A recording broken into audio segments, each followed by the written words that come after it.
Randonautica is an app that uses a random number generator and location settings to create coordinates for users to explore in their local areas. The app was released in February 2020 and became especially popular during the COVID lockdowns.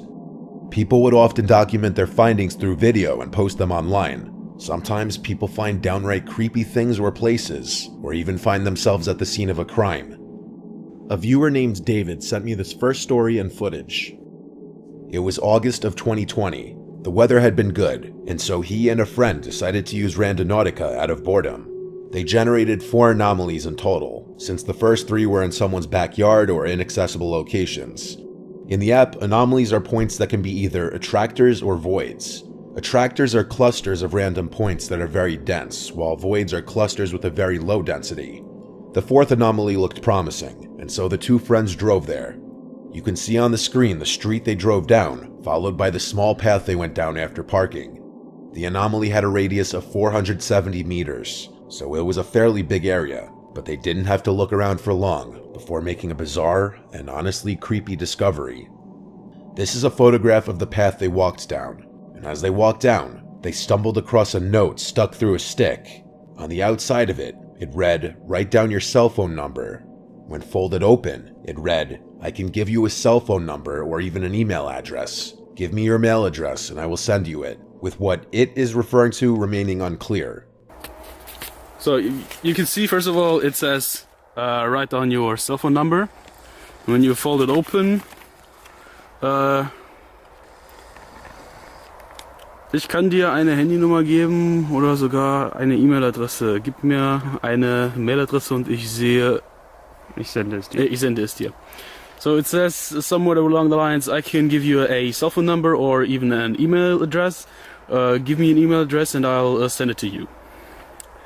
So yeah, that was just hanging on this tree here, on this branch, this piece of paper. I'm gonna put it back. He ended up writing his number on the note and putting it back on the stick. Right next to the note were a bunch of bras lined up on a fallen tree branch with no explanation. So, yeah, that's a bunch of bras. In total, 1, 2, 3, 4, behind there, 5, 6. There are more. These items couldn't have been left there for more than a few days, as they were discovered on the 6th of August, and the last rainfall was 3 days earlier, yet the piece of paper showed no signs of ever having gotten wet. Among some of the other things that the friends found at the scene were 2 packages of condoms and a pot that was seemingly used for a fire. The friends returned the next day on the 7th, and the note where he wrote down his number was gone. A few days later, he got a text from an unknown number just saying hi. He answered saying, "Hi, who is this?" The number then replied his address, and at this point he blocked the number. Whatever or whoever this little scene was meant for remains a mystery. This following footage, posted online by Taylor Vasquez, documents her disturbing findings when also using Randonautica. She downloaded the app and generated a location not far from her house. The location turns out to be an abandoned creek-looking area. So I keep seeing that Randonaut thing all over TikTok and I really want to try it out. So I just downloaded the app and I found a location that's like 1.5 miles by my house. So I'm gonna go check it out and see if I can see. Nothing seems out of the ordinary at first, and it seems like a typical random location the app could lead somebody to, until she finds a series of disturbing drawings, seemingly done by a child. Pretty creepy. I'll go see what that is. Okay, so I just opened up one of the photos and it's whatever the fuck that is. Then we have these random 3. This one's a "It's Your Birthday" with the snowman with, I don't know. And these 2 I just put together. It's like, play with me. Alright, I think it was just my imagination. I think I'm just hearing shit. As she's analyzing the drawings, she suddenly hears an unsettling sound. Play with me. It sounds like the voice of a young child, but the video cuts here. On a later date, Taylor returns to the creek, but this time there are new drawings that weren't there last time. According to her, these ones being even creepier than the previous series of drawings, with one of the drawings being a sigil of Baphomet. As she's distracted by the drawings, the voice of a child can once again be heard in the background. If they have messages on them, because then Like, those look like symbols. At first, she doesn't seem to hear it, but once she does, she makes a dash for it and the video cuts. I don't really see anything else. After uploading the video to TikTok, a viewer pointed out what appears to be the face of a young child peering from behind a tree. No one was with me, and tell me if you guys think that looks like a ghost child, because I don't know. Taylor uploads another video analyzing a journal she picked up from the creek, with each page revealing another unsettling message. Taylor returns to the creek one last time and finds not only a Ouija board made out of a piece of cardboard, but also a large knife sitting next to it. This was the last time Taylor dared to return to the creek, and so whatever was going on here will remain a mystery.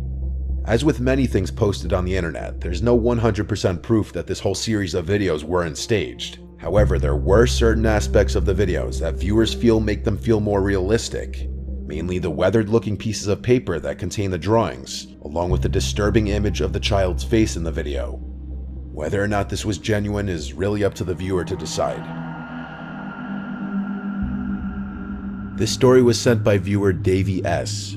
One night as she was scrolling through TikTok, she came across a story about a few teenagers who were using Randonautica, and after following the set of coordinates they were given, reached a secluded beach area where they saw a suitcase washed up that contained something disturbing. But I'll talk more about that in a bit. Davey and her roommate Ash saw this and were determined to make their own unsettling discovery on the app. They invited 2 other friends to join them, and when they all got together, they gathered in Davey's room and figured out how to use the app.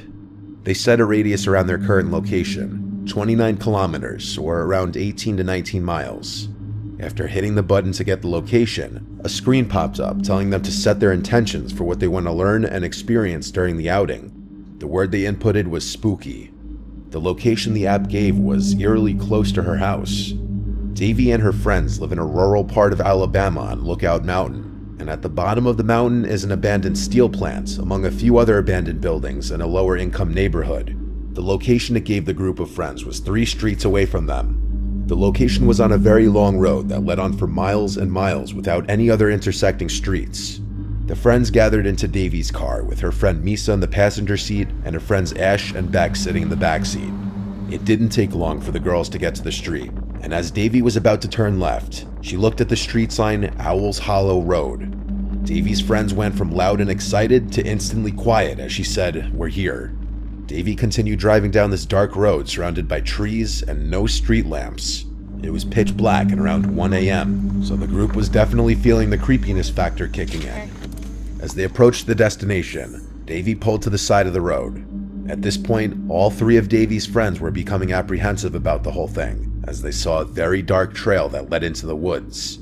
The 4 friends sat in the car for a few minutes and laughed nervously about whether they should go through with this or not, but they all felt uneasy.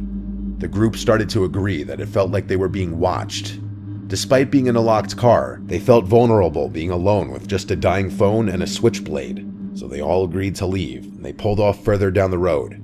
They kept driving, exploring this narrow road, and there was nothing but trees and the occasional street lamp.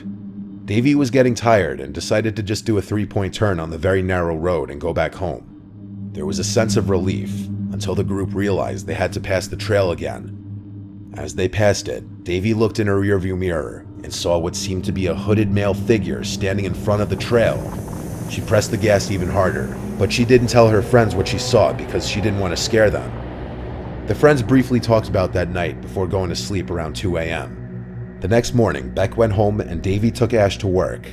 Misa decided to hang out with Davey for a little longer before she had to be home in a few hours. They discussed going back to the trail since it was daylight and they felt a bit more comfortable. They made their way back to the trail and got out of the car, this time with keys and phone in one hand and pocket knife in the other. As they walked up the trail, they realized it led uphill, something they didn't notice the night before because it was so dark. They started to feel like something was off, like they were being watched again. They made it to the top of the trail, which led to a clearing, almost like a dump site as she described it.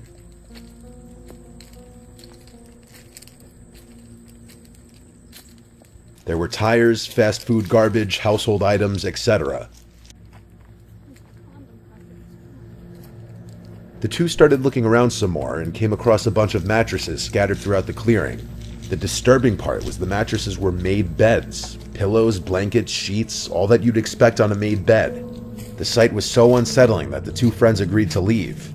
They hurried back downhill towards the car, and about halfway, Misa stopped in front of Davy and pointed into the woods and said, "What is that?" as she spotted a red cooler in a small ditch, something they hadn't seen on the way uphill.